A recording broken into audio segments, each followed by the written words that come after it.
so we'll get started. Anybody else wants to come in later, they can join us as we go. And you'll let them in. Yeah.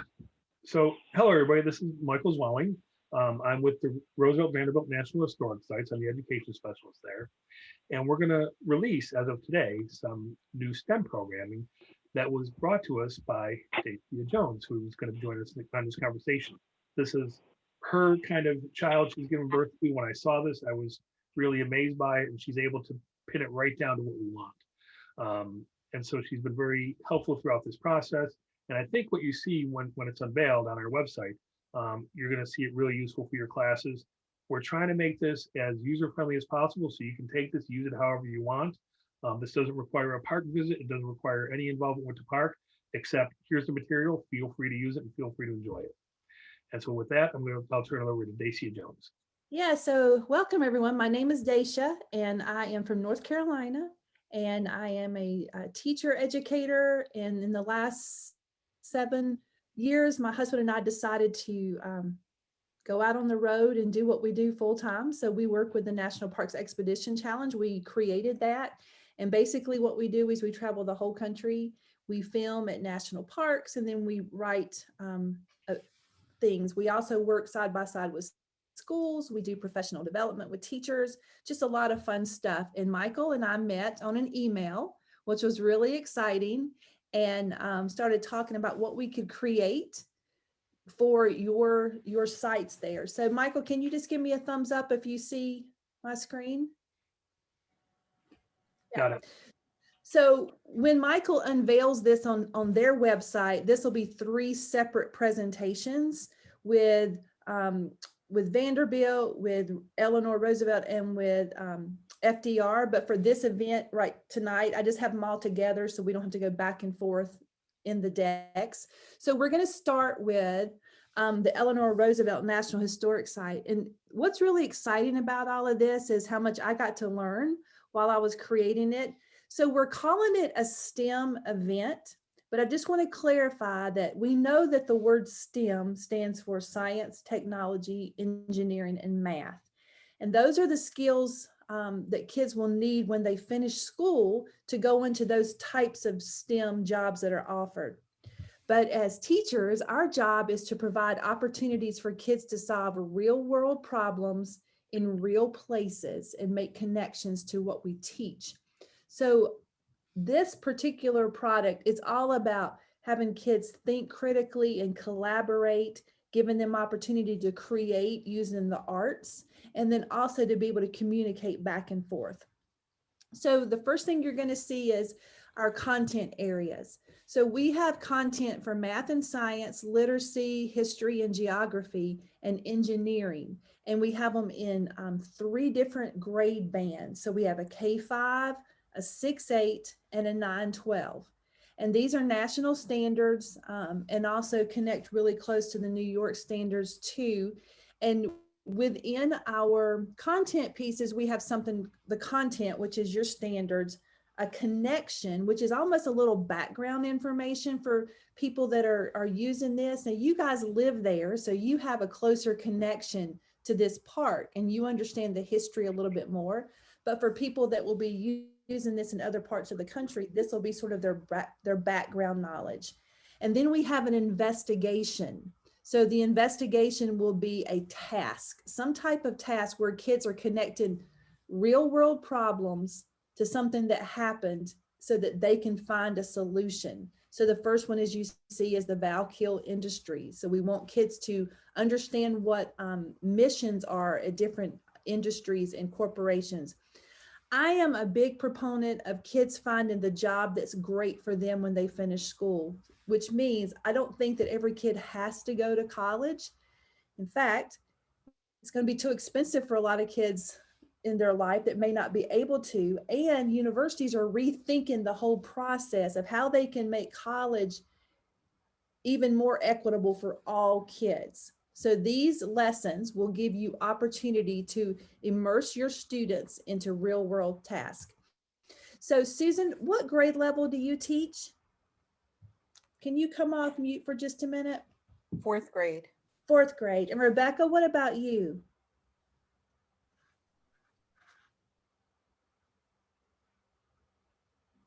if we can't hear you, so if you want to throw it in the chat window, and then Michael can tell me in just a few minutes.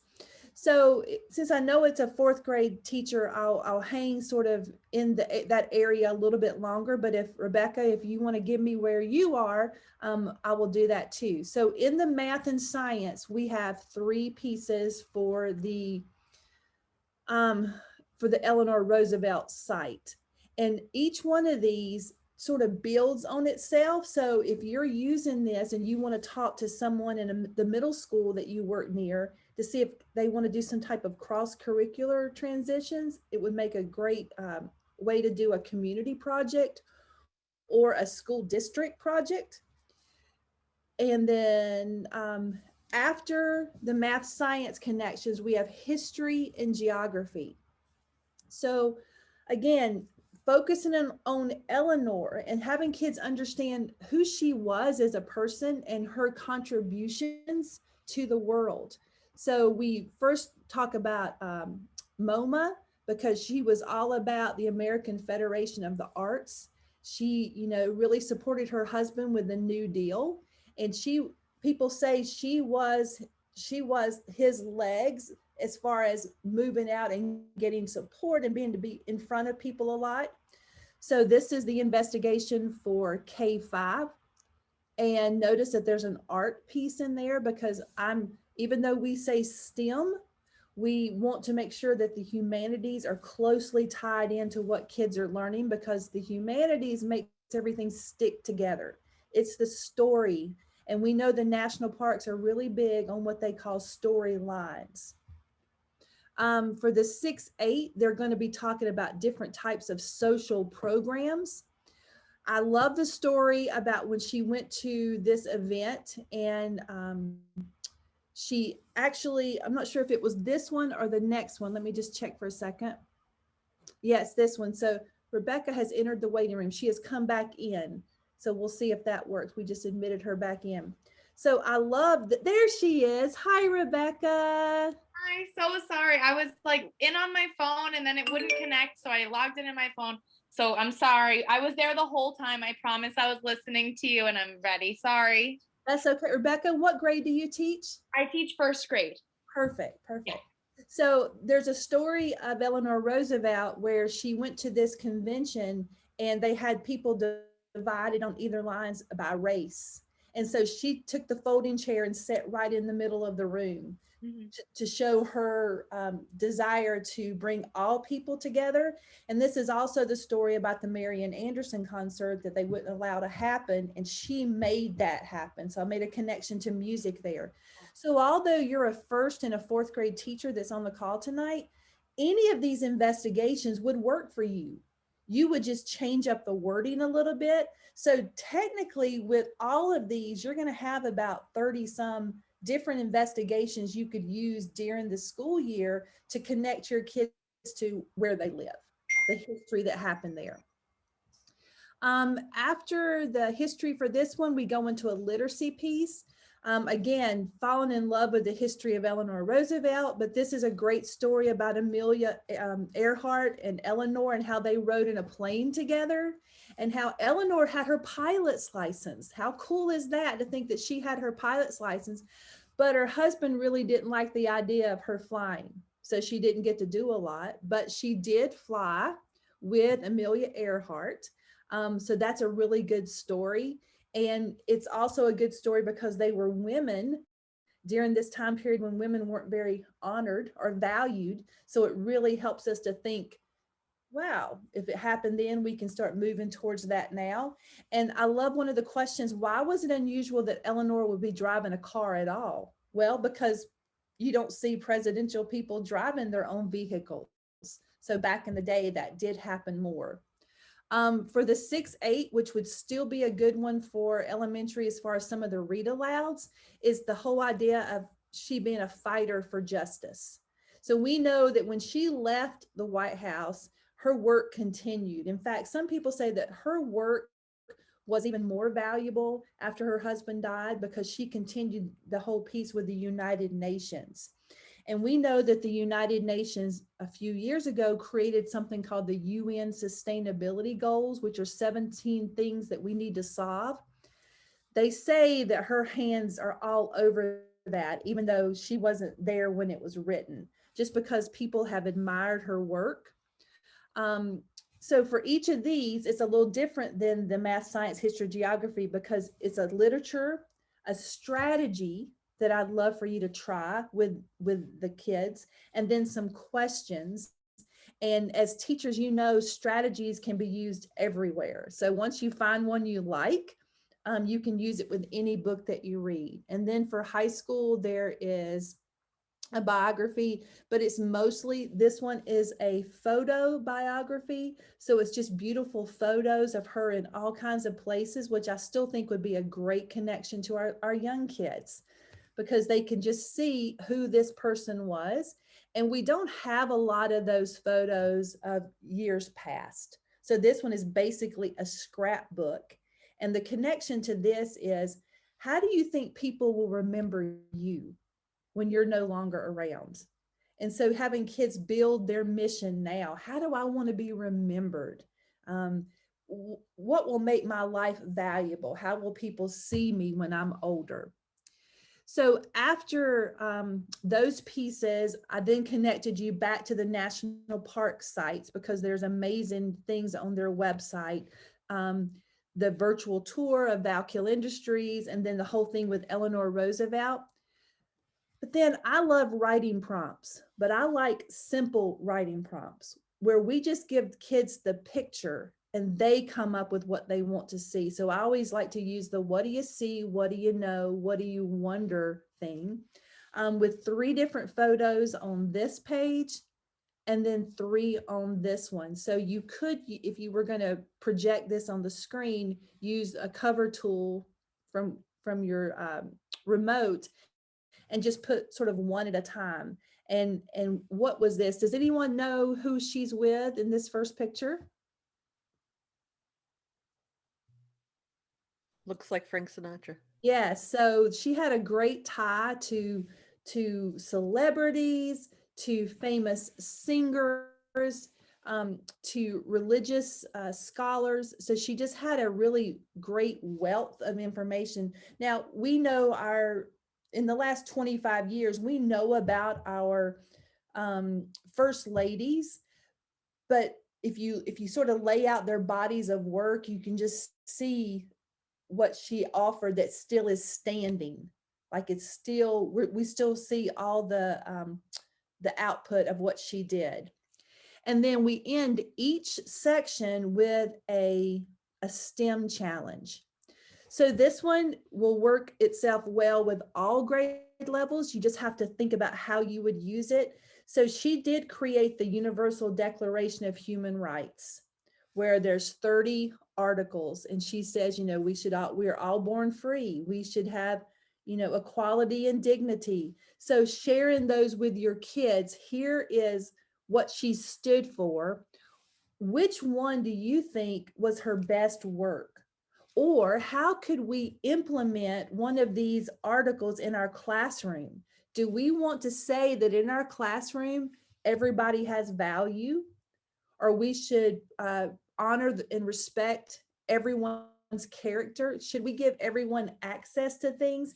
And once they've decided, yeah, let's choose that one, then you can sort of implement your own Declaration of Human Rights within your classroom. So it could be Miss Ardelane's classroom or Miss Garrison's classroom. And this is how we're honoring the world and the United Nations. Do you girls have any questions about the third part of our of these activities and how they would work? Great. So let me just share something else with you. As a teacher for 16 years, and then moved into coaching teachers and district supervisors and stuff, I know that principals will tell you, here's your standards, teach those and make those work. Well, since I don't know your principals, I'm going to back off that a little bit and say, find something exciting that will really inspire your kids, and then build your content around that. So knowing that you have access to these amazing sites near you, let your unit of study be a couple weeks about this National Historic Site, and tie in the math, tie in the science, the social studies, the technology piece of it. I find that kids, when they come into the classroom with a purpose, they know what they're going to solve or do. They tend to let your teaching stick more to their brain. So we know that kids and all of us have this plate, this cognitive plate in our brain. And the more you pile on it, the more it pushes other things off. So giving our kids opportunity to look at a problem and then use what they've learned to help solve the problem. On April 23rd, we're going to be in Hyde Park with Michael, and we're going to be filming virtual field trips from these 3 places that will add to our docket. And once we do, that might be another piece you can add to each of these parts that we're working on right here. So Daisha, I would like to add something to what you had already said. For the K through 5 language arts, you have Eleanor and Amelia Take a Ride. Mm-hmm. If any of the teachers want, we have people in our park, we read that book to kids. Nice. So if anybody in the park wants, if they want to do some of the STEM stuff, but they want to take a little break and have somebody read it to their school groups, we can invite us on a Zoom call and we can read it to your classrooms for you. We got people there that do this, particularly with that book. So just a side note on this. So what a great opportunity that they would read that, and then you could take them into another completely different investigation, have them create their own planes. So for first grade, you would want them to measure out things maybe with non-customary units of measure, like how many paper clips would it be? And how wide would it be? Is that as long as your arm, sort of thing? So they could even build with, and I bet the national parks folks would even build a plane with them, maybe a paper airplane or something, but just to give them a connection to the book would be great. Thanks. We have a whole staff looking for stuff to do. Use them. We'll make sure that you have his email when we finish tonight, so you can reach out. And when you reach out to his folks, you can say, Michael said that you would do it. So They'll say, okay. Excellent. I love national parks. So the next place we're going with Franklin. So we just did it in ABC order, if you will. And we are so excited to visit this place. This whole, from what Michael said, it's like a triangle, this whole park. And all these places are at the points. So we're really excited to actually see these things in person and to get our real hands on what we have been learning about. So for the math and science for this one, we're going to talk about bridges and how to build bridges and use geometric shapes to sketch designs for bridges, because he was instrumental. President Roosevelt, well, he created the New Deal, but he was also instrumental in the WPA and other places that built bridges and roads and designed parks. And he also created the CCC. So how cool would it be, while you're talking about what he did? All right, let's build our own bridges today. So first we're going to sketch something out, and now we're going to find recyclable materials. So we might, if you're teaching virtually, have them go look in their recycling bin. If you're teaching there, just have some things around the room where they can start building their own bridges. Maybe snapping some photos or sketches of those, having them write how they built the bridge, and then reach out to Michael on social media with those photos and tag them in it, so that you guys can start having a conversation with Hyde Park. Now, you guys, Michael, you do have social media, correct? We do, and we would be happy to do that. Yeah, so one of the things that Steve, my husband, and I do is we make connections with all these parks, and we still will love them and we'll reach out all the time. But once we've sort of done all of our stuff, we kind of pass the torch, if you will, and we'll say, okay, we've sort of built a little bridge here, and then we want the parks to just have amazing conversations with kids and the people, because that's what their job is. You're there for all of us, and they want to do that. For the 6-8, you can, this is the work about the Civilian Conservation Corps that he created. We want kids to make 3D models of museums. That's something that you could also bring down to your students. For the 9-12, we want them to design historical recreations of other presidential homes. And girls, you might want to just, that link right there called SketchUp is free. and the kids can get on that. There's another one called Tinkercad, and they can go on the computer and design buildings and bridges and towers, and then they can print it off. And if you have access to a 3D printer, your kids could actually take their little design to a 3D printer. It could be at your high school, you might have one, and they could get little models of what they build in the classroom. One of the things that as teachers we need to constantly do is give our kids bigger audiences. When I was teaching my first or second year, I thought I was really good, and I think I was. I had a big heart, but I think I probably screwed up some kids too, because I would say, build a diorama or a poster, and that was their only audience. So they would bring it to me and I would say, oh, you got all the components. Good job. There's a star. Instead of saying, hang on, we have a friend that builds bridges in the next town over. Let him come and look at your designs. So that's sort of where we want to go with this. In the history and geography of FDR, we're going to talk about how he went overseas to get some of his learning. He went to Harvard University, went to Columbia. And then let's see, what is this one? Yeah, so his job was to define problems, to identify them, and to solve it for them, because they're just coming off the Great Depression. We're all sad. We don't have jobs. So for the K-5 investigation is let kids solve problems around the school. Like, our swing set's great, but if you jump off of it, it's on concrete. How could we fix that? Or our lines are too long in the cafeteria, or my teacher gives too much homework, or I don't know, we'll go somewhere with that. But let them sort of go through the design process of solving problems, sort of like FDR did, because he won on that promise. He said when he went through his election that he was going to do this, this, and this, and he did it. For 6-8, we're going to be talking about the CDC.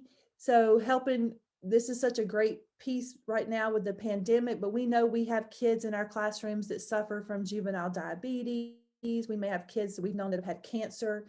They may have relatives that have arthritis. So what can we do as a school, a class and then a school, to raise money, learn how to do fundraising to solve some type of medical problem? And fun point, I did not know that FDR was the developer of the March of Dimes. So very cool. I'm learning so much. So because he was a polio survivor, he was asked to go help with a birthday sort of thing, and he decided he wanted to be helpful to other people. So he held the first of his birthday balls in 1934, and then that turned into, or was the precipice for the March of Dimes. That Michael's That's just why he's said, on the dime today. say it again. And that's why he's on the dime today. See, so Michael's your expert. I can write your content, but he's your expert. So let's say that you want to do one of these projects, and you can then reach out to Michael, and he can find himself or someone else that has expertise in that, because we have to lean on the expertise of others. Teachers are great. We're good people, but we can't know everything, right? We know enough, but we want to bring other people in, because that's a great model for our kids to say, when you don't know something, ask, there's other people. And I didn't know that about the dime, Michael. I'm writing that down to my notes of things I just learned. And then for the 9 through 12, we're going to be talking about all these different programs that he did, and having kids rank these by doing some interviews. When we get to literacy, A Boy Named FDR is a great book. It's a picture book. It focuses on his childhood years and then sort of moves him up through the years. Michael, do you have this book? We do. Okay, there you go. There's your read aloud for at least 2 weeks, guys. And then we want them to sort of compare his life to another historical book by another president or about another president. So think about this. You could have this book as your read aloud, and then you could have a bunch of other books, picture books, up on the front of your room, and kids could go choose and then make some types of graphic organizers comparing this president to this president? What did they have in common? And that's also a great way to teach empathy in classrooms. Fighting for the Forest is all about the CCC. This is middle school. It's really, really, really fun book to learn about. I'm a geek for the national parks. I grew up in them, so did my husband, and we met sort of in a park area. So we continued that with our kids, and now we do this for a living. So we love the civilian corps, and this is all about looking at what the CCC did in our country and map out places around us. So if somebody from Florida was going to watch this, they're going to be able to see, well, here's where the CCC helped us in Florida. So that's my connection to FDR. If they're in the Smoky Mountains, they're going to see a lot of CCC, and they can make connections there. And then the last one is a pretty, it's not a hard read. It has some things in it that are tough to read a little bit about, but The Man He Became, and this is all about his fireside chats. So you can tell your kids in elementary school, we didn't have phones back then, or cell phones. We didn't do big videos. We sat at a radio. I mean, not you, don't tell them you did it because you guys don't look old enough, but we sat at the radio. And how different is it to listen to something without seeing any pictures? So that's what this whole task is about, but in a 9-12 setting. And then we have our connections to the FDR site. And then a couple photographs here. Now it's interesting to know, I would connect this learning with the virtual field trip we're going to create for Michael in April, but also go onto my website and find the Franklin Roosevelt Memorial that we've been to and filmed about, because when they decided to create a memorial to Franklin D. Roosevelt, there was a huge controversy about whether they would show him in a wheelchair, because that was something, there was little, Michael, you can speak more to that piece of whether he wanted to be seen or not, but they finally agreed that they would put him in a wheelchair because he would be such a great inspiration to children all over the world. So when our friend Jennifer, who works at the National Mall, her first day of our first week of work, she was there when they dedicated it.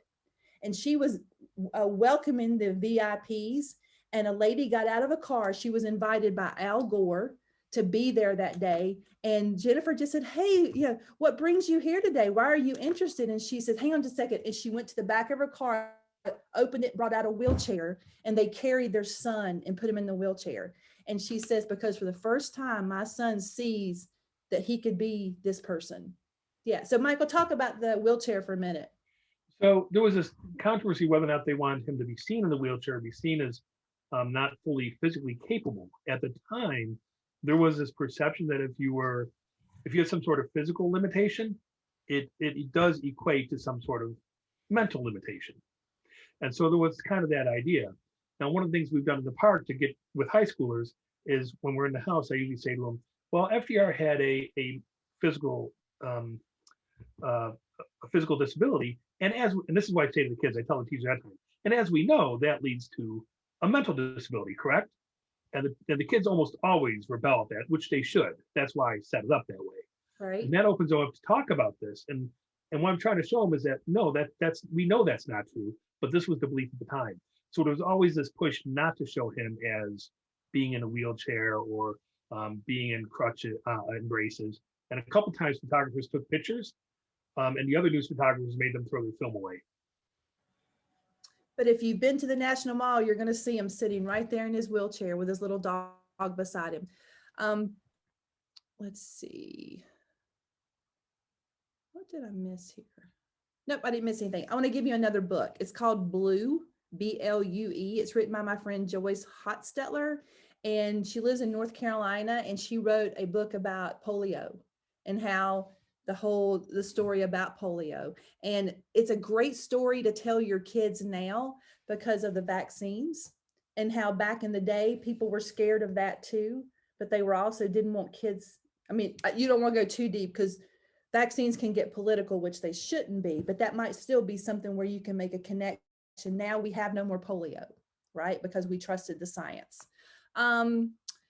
So the STEM challenge for this one, and we're 2/3 of the way full, is building sustainable gardens. So I can't wait to visit, like I said, because of the gardens. I want to talk about the gardens.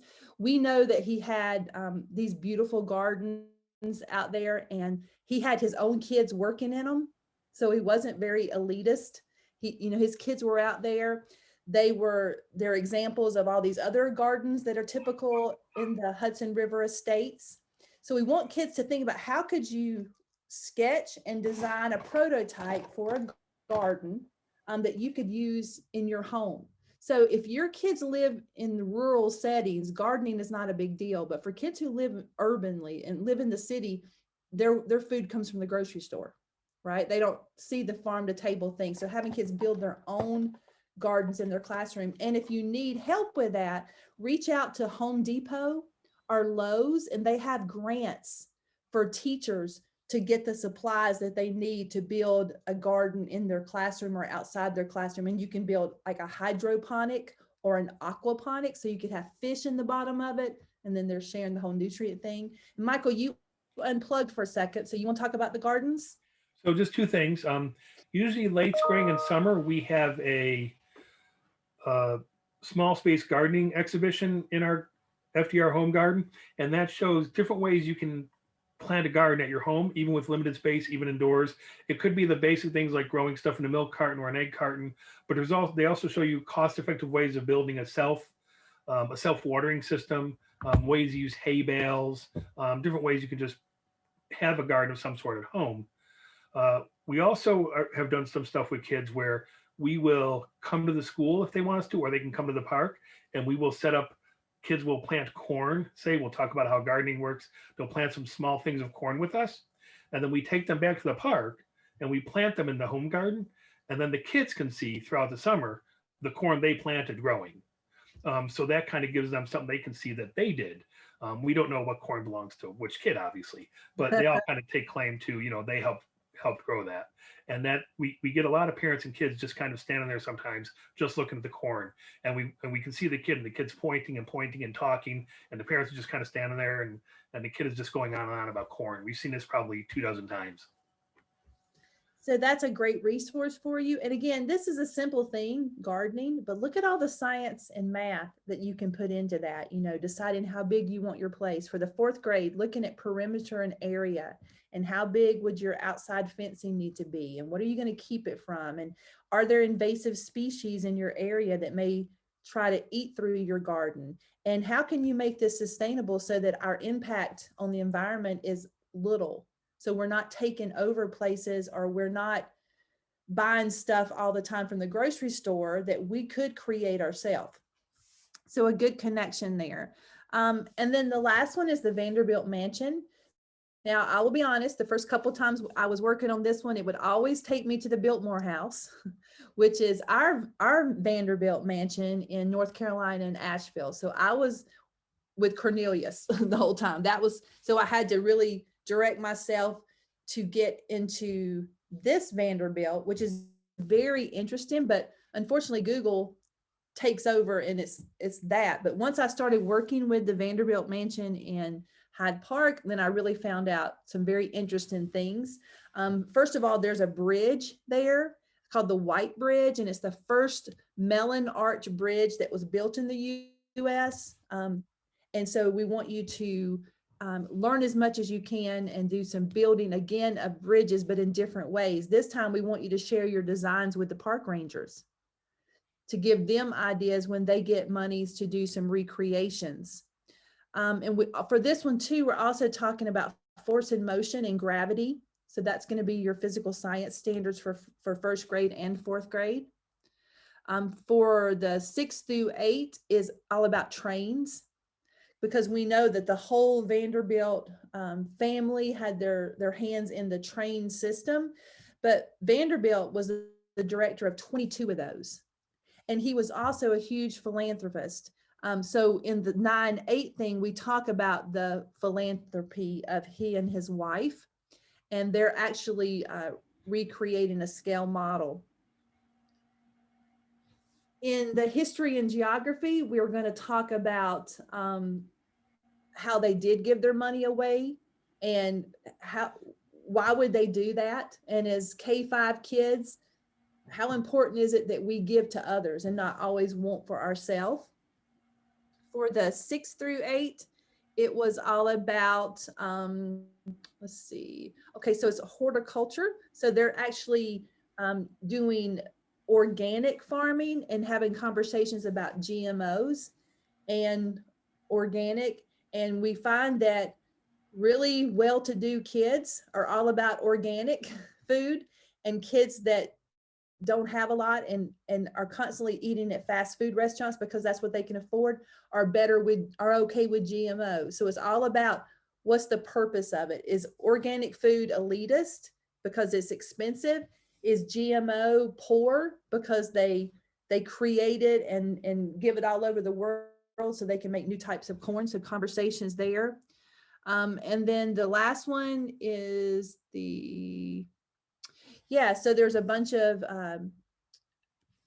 when he died, and you can speak to this too, Michael, but when he died, his niece got the place and then didn't want it anymore, sort of disposed of it. So this is all about how you could tell people about you become a national park ranger in this task. So this, when she got the home, this is the least impressive and the smallest of the Vanderbilt mansions. So in the Vanderbilt family, this is like, the little shack on the river kind of thing. And so FDR convinced her, instead of trying to sell this, why don't you give it to the government? We can preserve it, we can show it off, we can honor your family. And so he got the family to donate the home to the National Park Service. And that's one of the reasons why we have so much in that home that's original, because it went from the family to the government. So there wasn't that break in between where some private owners got it or somebody else went in there to make money off of it and so forth. Since it went from the family to the government, we were able to keep a lot of the original stuff, most of it. And the original servants in the home were the original park rangers. They were the ones that did the tours in the home. Huh. And so we do a program with kids called Servants and Stewards. And so it's about what would your job be in the Vanderbilt Mansion? And they learn about how to talk about the mansion.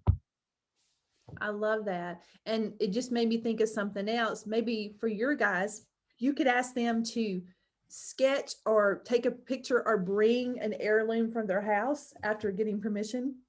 And why is that important to you?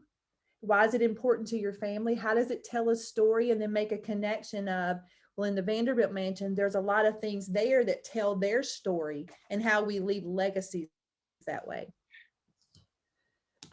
So this book, I'm hoping it's out, but so it is called Patches, and it's a story about some people that visited this.